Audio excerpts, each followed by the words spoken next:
A very cool Monday, 2nd of May 2022. I take this opportunity to welcome you to our program tonight, and our show tonight is marital enrichment. So today we are gonna dig deeper on the issues of marriage and a lot of things. My name is Princess Nelius.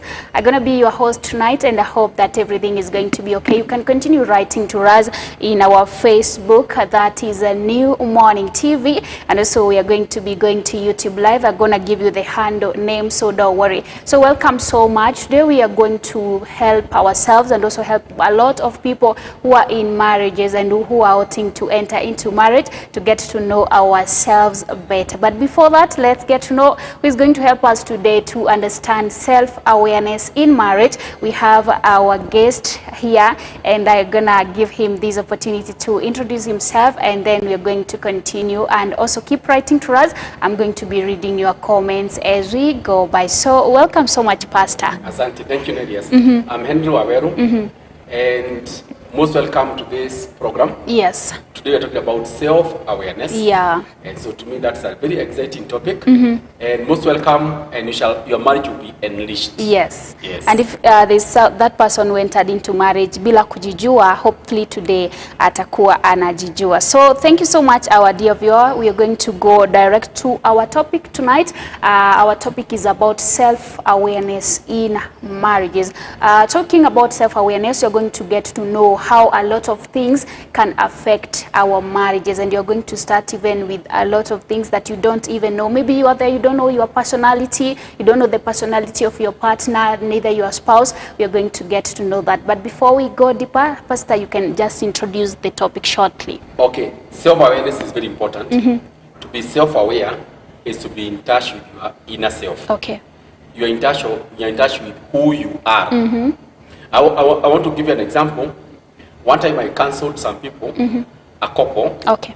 The main problem was this lady was brought up in a well-off family compared to the man. All right. So this man, because of being brought up in poverty, alikuwa na ikoni. Oh, stingy. Alikuwa na ikoni.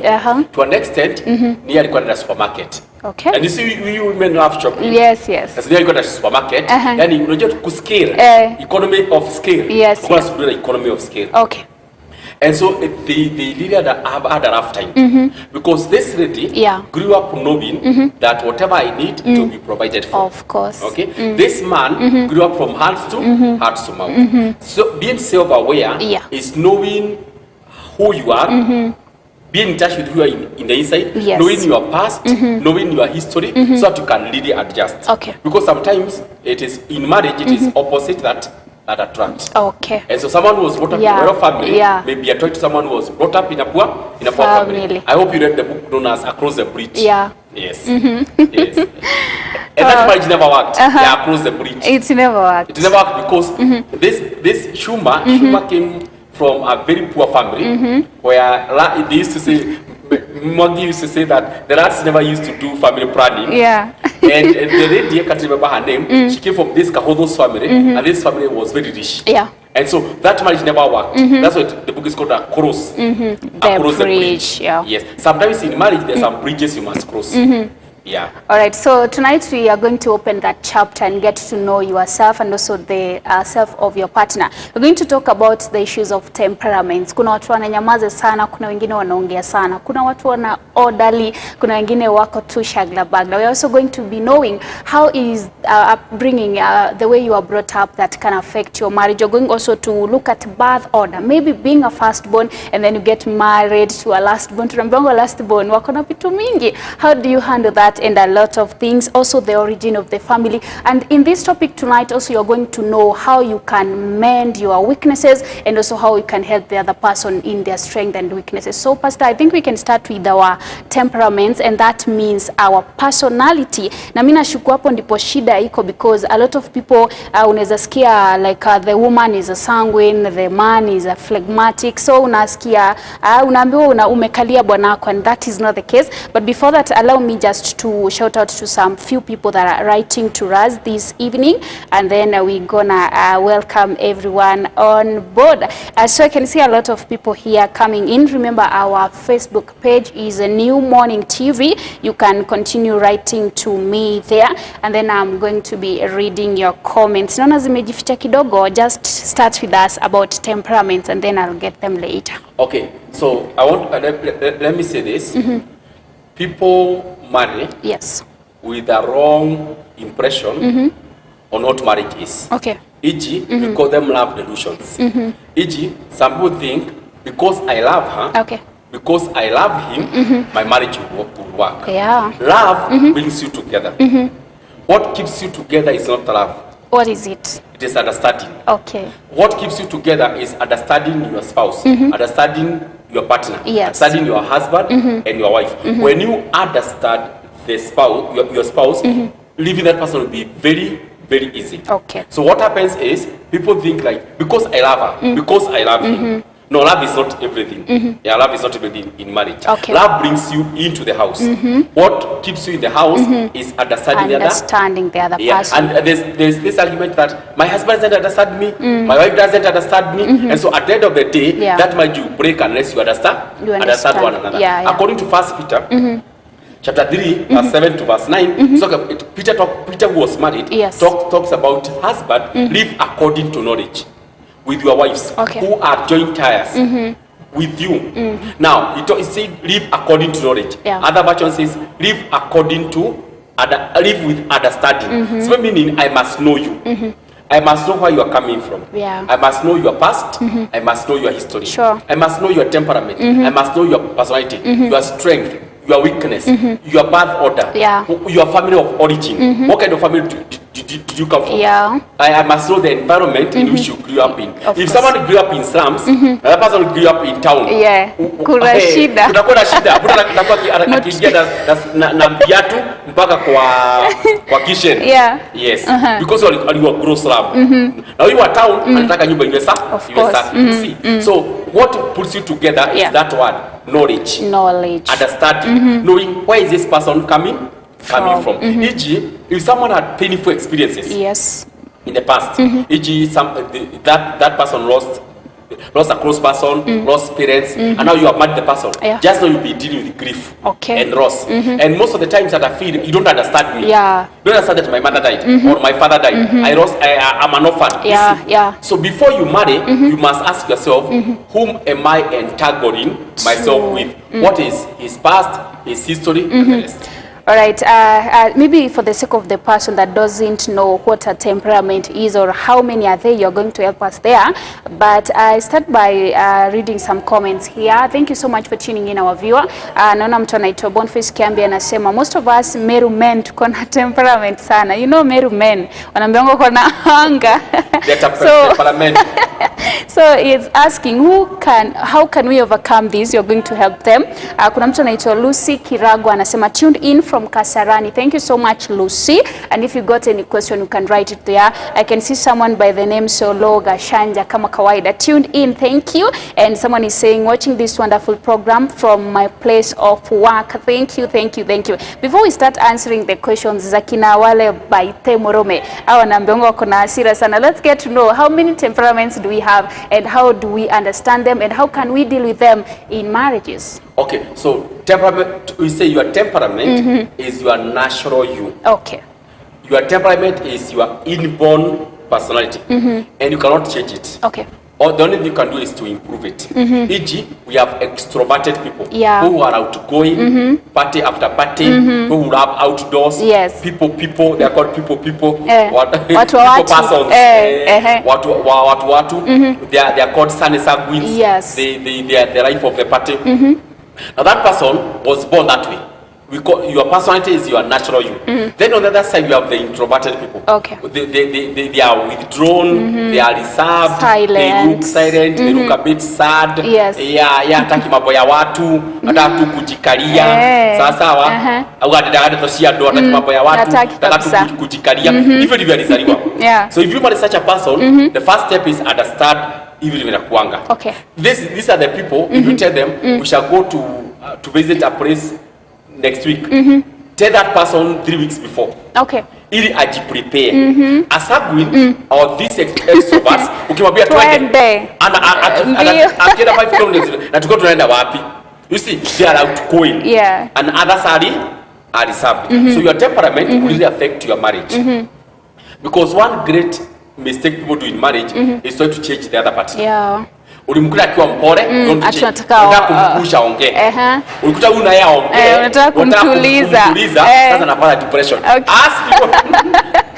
talkers, yes. We talkers. If you try to silence us, what we feel is we get depressed. Okay. Tenza kukuchapa. Now, so if I'm a talker, I'm a speaker, I talk a lot. Yes. I'm a sanguine. So if I go home, I want to share my day. I want to talk about all the nonsense of the day, if it rained or not. Sawa.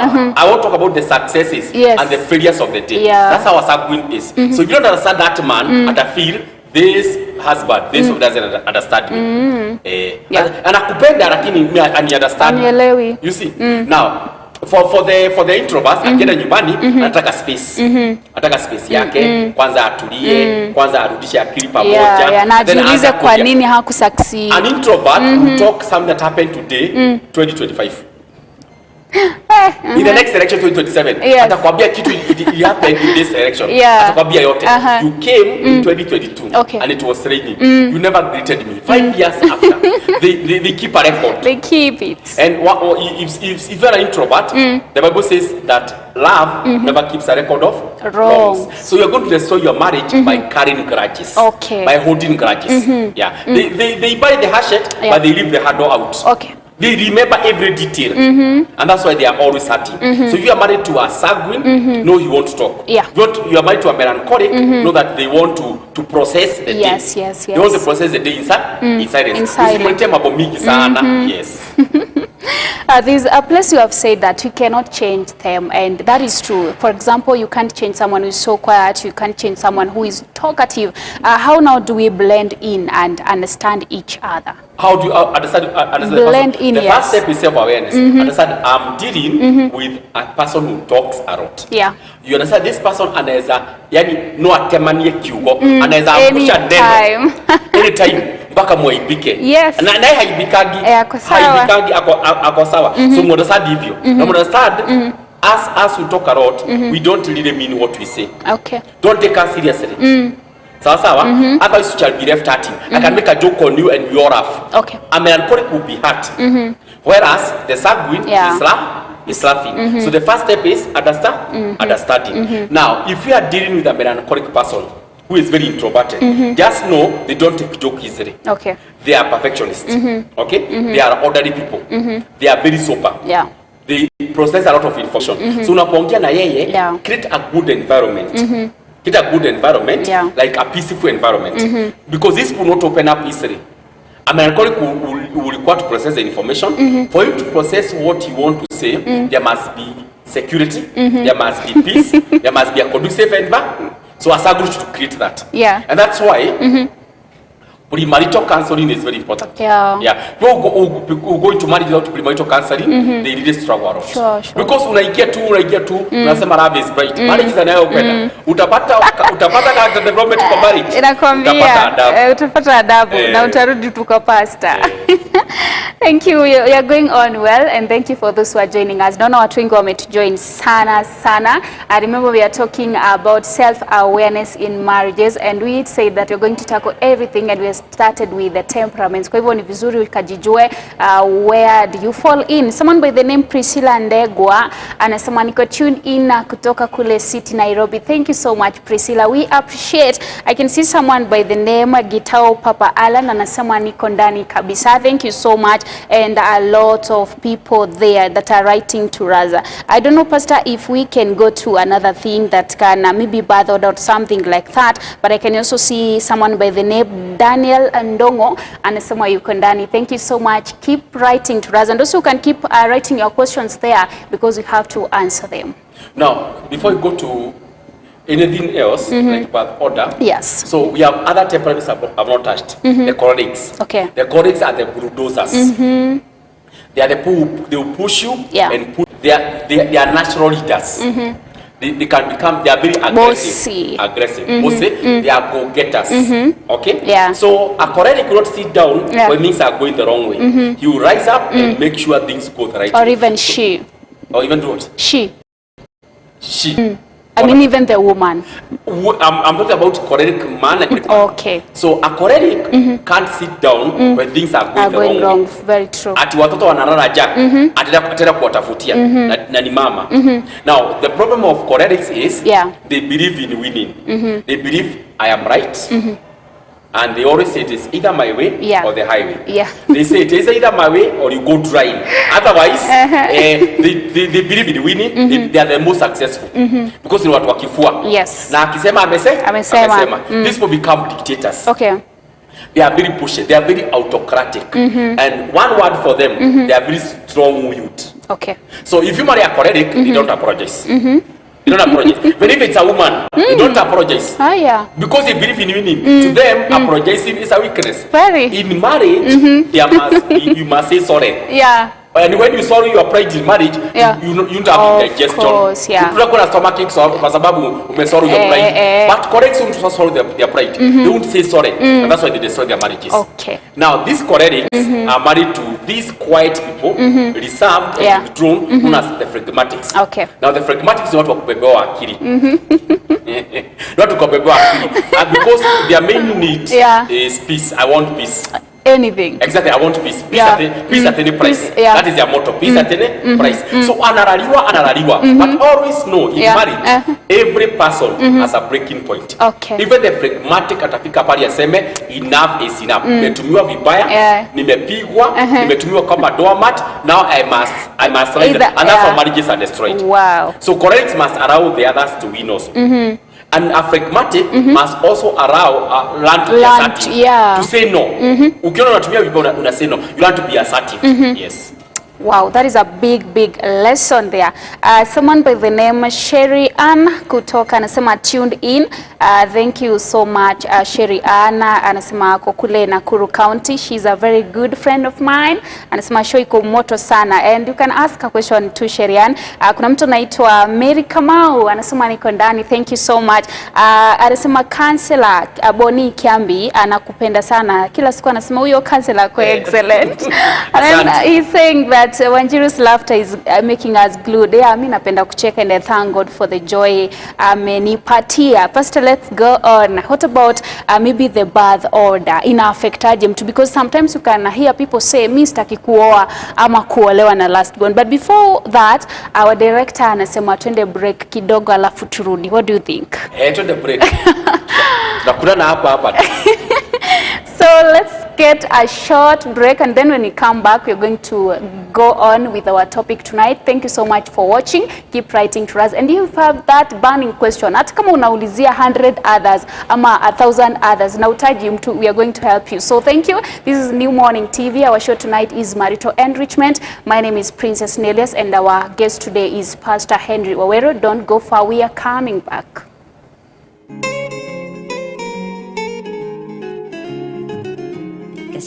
On the beat. Wago kwenda tani, wako nyenda tawe Utire mwendwa, nimenyago ria wendaga na kiria we wendete. I know you baby. Wago kwenda tani, wako nyenda tawe Utire na ni uyu ria nyendaga na kiria nie nyendete. You know me baby. Nina we baby, tutirithanio kuru. Wendo wakwa ni waku, naguo waku ni wakwa. Nina we baby, tuthukume twi hamwe. Ciakwa ni ciaku, nacio ciaku ni ciakwa. Me and you is one love, sweet love, true love. Baby, we are in love. Me and you is one love, sweet love, true love, baby, we are in love. Koragwo jiganĩire ndĩ hamwe nawe, ngenagio mũno nĩwe, ũkĩnjĩra nĩho nyendete. And I wanna show you love, treat you like a queen. Baby, please don't be shy. Ngoro yakwa nĩiganĩire nawe, thĩinĩ wa wendo ngũtwarana nawe. ngoro yakwa niganĩire nawe thĩinĩ wa wendo gũtwarana nawe niĩ nawe baby tũtirithania ũkũrũ wendo wakwa nĩ waku naguo waku nĩ wakwa niĩ nawe baby tũthũkũme twĩ hamwe ciakwa nĩ ciaku nacio ciaku nĩ ciakwa me and you is one love sweet love true love baby we are in love me and you is one love sweet love true love baby we are in love me nawe tene na tene mimi na wewe milele mama niye nawe tene na tene mimi nawe milele mama niye nawe tene na tene mimi na wewe milele mama niye nawe tene na tene mimi nawe milele mama niye nawe baby tũtirithania ũkũrũ wendo wakwa nĩ waku naguo waku nĩ wakwa niĩ nawe baby tũthũkũme twĩ hamwe. We are back and thank you so much for tuning to New Morning TV tonight. Our show is Marital Enrichment, and let me tell you that this show you're going to be getting it every Monday from 8 p.m. usiku so that we can continue to build our home. So today our topic is self-awareness in marriages and also maybe in relationship kwa wale ambao wanachumbiana na wanataka kuingia kwa marriage. That's why we are here because of you. So every Monday make sure you click that, especially on our YouTube, that is New Morning TV. We have a YouTube channel. Make sure you subscribe and also make sure you touch that bell, and it's going to be ringing to you every time we go live. So thank you and welcome back. For those who are writing to us, we're going to be reading your comments and also your questions. We have been talking about temperaments, and maybe we can continue taking your questions on temperaments. Maybe unashanga mbona your husband is so silent, your woman is so silent or something like that, and then we're gonna go to the birth order. Najua birth order nangojwa sana because many people wanakwanga wamecomplainia last borns na first borns. Kwanza first borns wanaambia wanachelewa kuoa sana and something like that. So welcome back, Pastor. We are privileged to have you back. Asante. Now let me address the issues of first borns and last borns. Now the order of birth of a person determines his personality. E.g. this firstborn, either the lady or the man, alipozaliwa a lot of responsibility ziliwekwa juu ya kichwa chake. Na huyu firstborn alikuwa anachapwa kwa sababu ya makosa watu wengine. So a firstborn would tend to like dislike the other siblings. Kwa sababu nilikuwa nachapa kwa sababu yenu. Then this firstborn was never given time to become a child. Kwa sababu alizaliwa 1 year after or 2 years after another child is born. So wazazi wakafikiria now the firstborn amemashua. And so anaanza kwa kutuba kwa mto. Anaanza kuambiwa pika. So the firstborn never had enough time to be a child. So the child in the firstborn died. Now so in a man we say there are 3 people. You have the parent, you have the adult, and you have the child. Now so the child in the man died. So a firstborn anajulikana rahisi sana. They are always serious. Wataka ujinga. Always serious. Atakaga ujinga, dai kusubiriwa. So if you marry a firstborn, utaona akiwa always serious. Acheki. So the wife anataka wacheze kidogo, yeye hataki kucheza. Kuna wana staki wana hapa. So anakaa gumu. Anakaa stubborn, anakaa stiff necked because the child in the man died. The same case even with the lady. If the lady was a firstborn, that being a firstborn, because all the responsibilities were put on this lady. Sasa akiolewa anajua tu kazi. Ukimwambia let's go out and have fun, una waste pesa wewe. Unatupa tu pesa. Because yeye anajua maisha ni kuwa serious. So they don't even loosen up. It is important if you are a firstborn, yes you are a good leader, you are very responsible, you are when you put down when you burden bearer, but please learn to put all the burdens down. Go out and enjoy life. Hii maisha ina rehearsal. Sawa. Now the last borns are completely the opposite of the first borns. Because now the last born alikuta zimelimwa. Kukula tu. Last born ako lishi neme. Kazi yake ni Ziberimo kazi yake sasa ni kukula. Yes. So a husband most of the times kwa shule anauliziwa na wale wengine. Hawezi piga na vita zake. Sasa hawezi chukua kikombe apeleke kwa kitchen, si atashukuliwa. Kazi yake ni kubebwa, kazi yake ni kusaidiwa. Kwa hivyo ukioa husband ni wale tunaambiagwa atanapatiwa kwa mkate pale kwa gate. Kwa nyumba amechoka. Anakunywa mara moja. Kwa sababu anakunywa mara kwa sababu amechoka na roho ya kichwa. Kwa sababu amebeba mkate. Because this young man or this lady was never taught the sense of responsibility. Responsibilities. This person was not taught how to fight his or her own battles. You see, sasa ukiwa huyo mtu utaoa mtu very irresponsible. Sasa huyo husband aelewe awe na self awareness ya kwamba I am a husband. Nitatonetio mimi nikifunga nikitida mimba na nilitonio nilidekezwa like mimi Mko tunachukuliwa kama mayai tu. Exactly, when mimi ni mtu fragile. Ujifunze kuwa a decision maker. Ujifunze kuwa decisive, kuwa na initiative, kuwa responsible, making your own bed, learn to make decisions. Otherwise, husband unaweza haribu marriage yako. Because husbands are very funny people. They love singing. They love talking. They love enjoying life. They never take life seriously. So at the end of the day, unaweza kuta husband hata kwa Kikuyu kasha. A husband was supposed to inherit the parents' house. Of course. Kwa hivyo anakaa hapa tu sasa. Anajua tu, of course. So they never take life seriously. So anakuwa na character very different from a firstborn. Yes. Wow. So, what can be done maybe, unajua watu labda when people are dating or maybe vile ulisema, those people who don't come for premarital counseling, they find themselves in that trap. What happens when you find yourself, maybe una date last born, can you change them? No. The first step nikasema ni self awareness. Ujue uko vile na yule mwingine ajue ako vile. That's the first step. Now, the second step, never try to change a person. Okay. You're going to be depressed. People change because they want to change. Now, that's the point of the day. Yes. Never try to change a person. It is impossible. People change because they are willing to change. Okay. So what you can do is to create a conducive environment.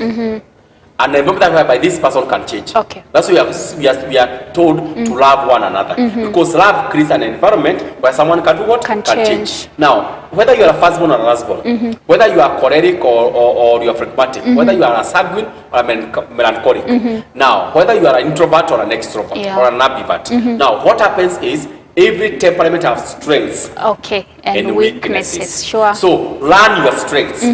And learn your weaknesses. And now work on your weakness. And you maximize your strength. Now let me take for example. A choleric will take over. Me, I'm very choleric. Yes. So what I try to do most of the time, I see things are going wrong. Hata kwa church. What I do is I take over. Yes. Sitaki mambo iende vizuri. So I take over and I can do things.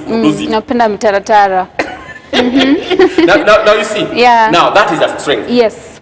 But your strength can also become a weakness. Because when you do everything, you are making other people to be dependent. Of course. They shall have a dependency syndrome, whereby they do nothing because they know the husband will do, the wife will do. So don't understand that your temperament has weakness. Being a firstborn also has weakness. Try to sit down with your spouse. Try to sit down with that person who is close to you. Understand where they are coming from, and then do this. Try to tell me, work on this, and let me work on this. Yes. And everyone should be ready to change. Exactly. Each colleagues are always angry. Wanakasirika tu. Because they want everyone to become like them. Wanataka kuwa serious. They want and melancholics are suicidal. Many people who are melancholic, they tend to be depressed because they carry a lot of grudges and burdens. They don't share out. Yani mtu anasema kitu ya 2017 na wewe hata ulisahau. Siku ya Jubilee, sasa Jubilee hatajui kutoka wapi. Sasa tuko wakati wa wakati wa Azimio na UDA. And you are still remembering something that happened during too bad. 2017. And so carrying all those grudges and offenses and bitterness, what happens is that makes melancholic to be depressed, and they can also become suicidal. But melancholics are the most resourceful people, because they are thinkers and they are feeders and they are very detailed and they are very deep. They tend to make a lot of innovations, a lot of discoveries. They are our artists, our singers, these people who paint, because they are so detailed. They are also prophets. They are great intercessors, they are great prophets. Yeah. Yes. They are Sangu inakikutabiria utatoroka tu. Yeah.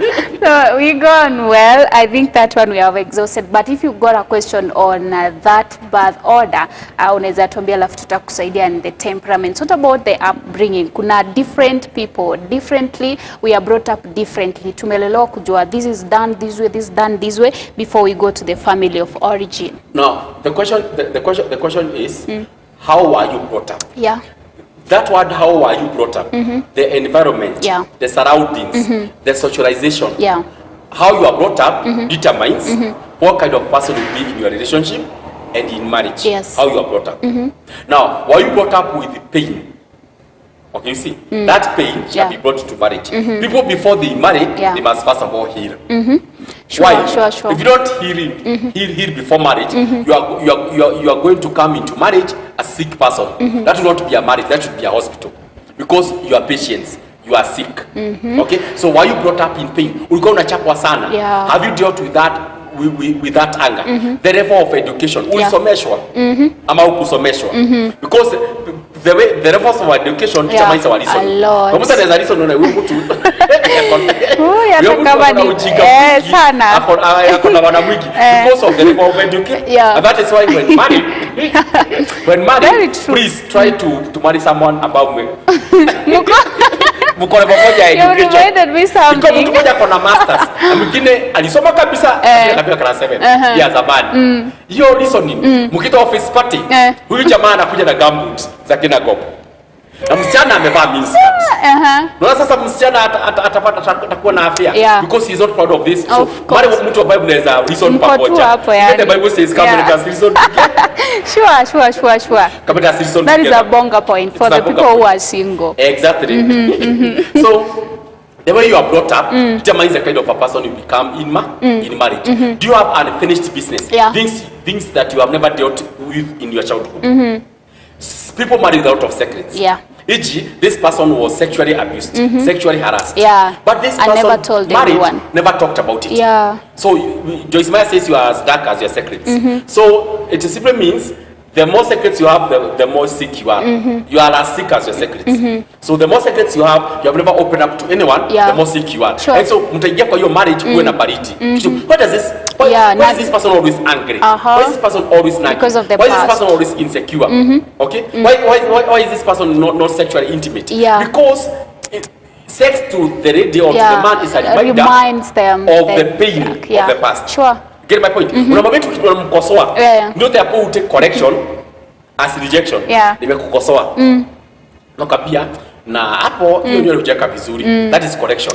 Ukiweka ana take correction as rejection. Reject why? Because this person as he grew up alikuwa neglected, alikuwa abandoned by parents, amepitia three relationships ambazo hazikuwa. Kwa hivyo amerejectiwa sana. So kwa hivyo kija into that marriage ukimcorrect anakumbuka pale. That correction is reject. The problem is not what you said. The problem is what triggered. What triggered. Okay. Exactly. Someone is asking, hebu niulizie, how do we handle mama's boys? Mama boys? Sirudi kwa mama yake. Mama boys is take them back to their parents. But they can't go. They still want to be with you, but they still there in. Mama boys is a big problem in our country. Whereby this man anasema mother alisema.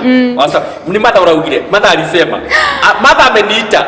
Unaacha mke wako kwa sababu mother amekuita. Let them understand that a man will leave his father and his mother. They will be united with their wife and they shall become one. There are many who are married but they have never left. It is about living, grieving and becoming. So you live so that you can grieve, so that you can become. So that you can become. So the mama boys never left. You in marriage, for marriage to work, you must live physically, you live emotionally, you live mentally, you live kabisa, so that you can grieve, join to your wife, you can become one. Now, if you realize that your husband is a mama boy, I want to be specific to that question. If you realize that your husband is a mama's boy, and even me, we love our mothers, kabisa, but we have some boundaries, which are very important. So if you realize that your husband is a mama boy, love the mother also. If you don't want to destroy your marriage, love the mother. Simply, unabiata tote kwa mother. Hata unapeleke shuka. Sasa when the mother realizes that uko pande yake, atakuwa kwambia wewe rudi kwa go back to your wife. You see, kwa sababu amejua hakuna competition. Na unajua kwamba tufanye mathematics. Yes. Huyu mother boy, mama boy, amekaa na huyo mama for 25 years. Of course. Okay? Wewe uliolewa 5 years ago. Who shall win? The 25, of exactly. course. So, ruka mpaka enda kwa mother. Mlime shamba, upeleke sukari, upeleke shuka, unampigia simu mara mingi, unatuma M-Pesa. Mpaka anaona this lady is good. She never stole my you know some men are husbands to their mothers. Yeah. Because they are the breadwinners.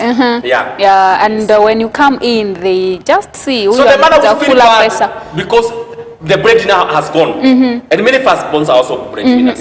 So for you to really symbolize your marriage and settle in marriage, love the mother-in-law, love the father-in-law. Let them not see you as a threat. Yeah. Yes. Wow. What about the men? What can they do? Ndio balance. Men, just self-awareness. Ajua ya kwamba me, I think my parental tie with my mother is too strong. Lakini ajua ya kwamba she will always be my mother. Okay? And she will always be my wife. She cannot be my mother. She cannot be my wife. Okay? That simple understanding will help you to know your priorities. Yes. All right, that is awesome. And I'm hoping that siku moja tutatengeneza hiyo topic vizuri ya mama's boys and the other side, because pia kuna wale wasichana they just seek advice from their fathers.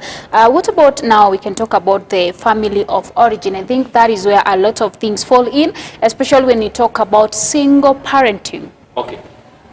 Now the question is, a simple question you need to ask yourself is this: in your upbringing, did you grow up in a family that had marriage values?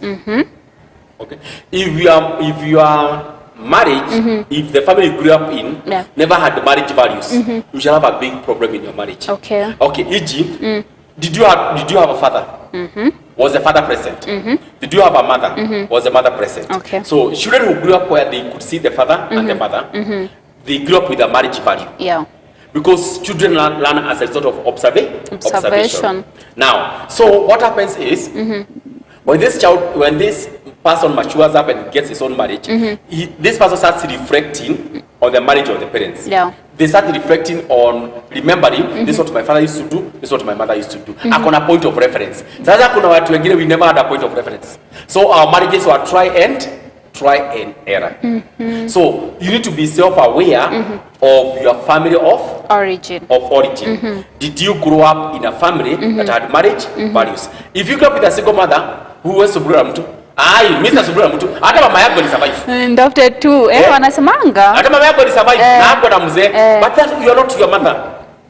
Okay? Yeah. What happened to your mother should not happen to you. What happened to your father should not happen to you. It's not a message should happen to you. So you need to understand the reason why you're saying uweze kuliwa na mwanaume uko na pesa yako ni kwa sababu you grew up without family, without marriage and family values. Sasa so being self-aware of that, you start working on your mind. Telling your mind, I need to work on my marriage. Yes, I need to have a stable marriage for the sake of my children. I should not suffer because my mother suffered. Yes. Yeah, and that is a very big and strong point. Someone saying, Peter Wanyeke, anasema tuned in, and I can see our director is telling us time imesonga kusonga. Maybe Pastor, you can wrap up maybe the topic of today about self-awareness. We have talked about personality, we have talked about birth order, parenting, and all of that. What is that thing that you would love not to go away before telling our viewer tonight? The key to marriage is understanding the other person. Understanding the spouse, understanding the other partner. That's the key. Sit down and try to analyze and diagnose and try to go through your history. Talk about your childhood. Talk about your upbringing. The key to a sustainable marriage is understanding the other person more than you understand yourself. If we don't understand one another, tutapata kihiki Understanding.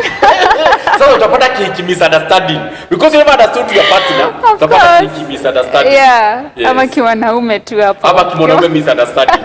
So try to understand the other person. Yeah. Exactly. That is the key point tonight, that try to understand the other person. And also you, the other person, try also to be understood. Usikue ngumu sana ati utaki kueleweka. Fungua moyo. Fungua moyo. Ambiana. But there someone told me yesterday that it's easier to handle honesty than to handle dishonesty. Yani heri mtu akwambie kitu honest, hata kama ni very dark, exactly. You can know how to handle it, but not just to keep it down the waters ama chini ya maji and then all of a sudden something inapatikana out. So thank you so much, Pastor, for coming. I hope that is going to help our viewer tonight. So you can follow it on our page, that is Facebook page, New Morning TV.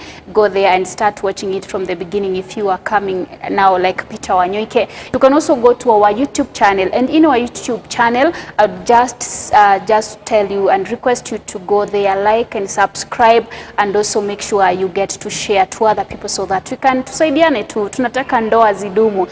Kuna mtu anaitwa Steve the Simple Boy anasemanga tuheshimu ndoa. Kwa hivyo ukitaka kuheshimu ndoa na yako pia iheshimiwe, share to other people ndio waweze kusaidika. Thank you so much. I appreciate you for making sure that you have watched our program tonight. My name is Princess Nailes.